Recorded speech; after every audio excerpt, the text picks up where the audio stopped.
Interpreting the polls is very difficult because there's a focus on leads, but in fact what's more interesting is levels. For example, if say the Tories are on 40% and go down 1 and Labour's been on 30% and goes up 1, the lead appears to dramatically narrow from 10 to 8%.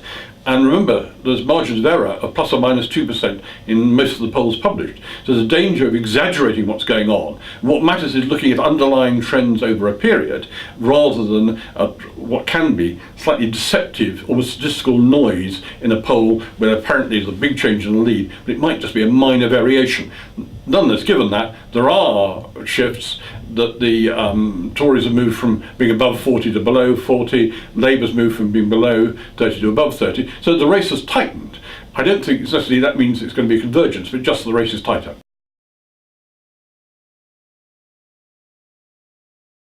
The Tories talk about emergency budget. Every new government has a budget within 6 or 7 weeks of coming to power. It happened in 79, happened in 97, and you go back earlier, it always happens. Every government wants to do that. But because the financial year would have started at the beginning of April, there's limited room for manoeuvre.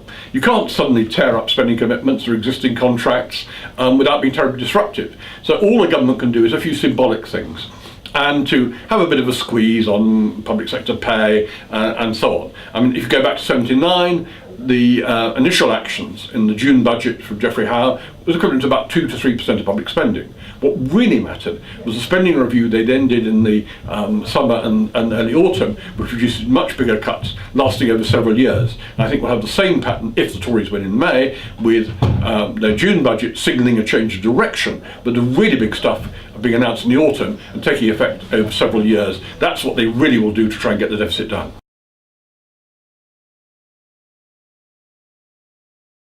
One of the striking things I found doing my study of transitions is how, after 13 years, most civil servants and most prospective ministers on the Conservative benches don't know each other.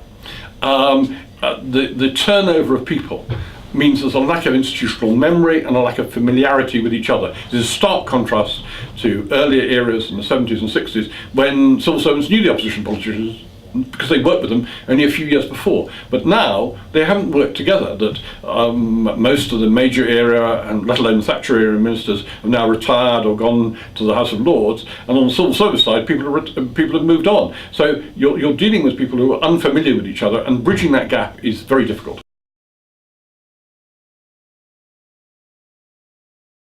Opposition is really about taking positions and issuing press releases. It's also a very small scale activity. Even a major shadow spokesman probably has an office of 4 or 5, whom probably 1 or 2 are dealing with constituency business. So it's very small scale. It's like running a small business. That's a big contrast with a massive government department, and it's quite a shock to move from a small scale to a big organisation with a superstructure of private secretaries. The private offices of a cabinet minister will be, often 10 to a dozen large with all the backup, let alone the whole size of the department.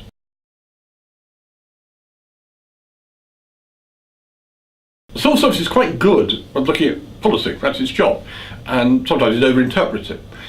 They look too much and they read too much into it without appreciating that some pledges are there for electoral reasons. So that isn't the real difficulty. The problem is relationships. It's understanding how the new ministers may think and behave. And what to civil servants has been something very familiar to them. They've talked about delivery.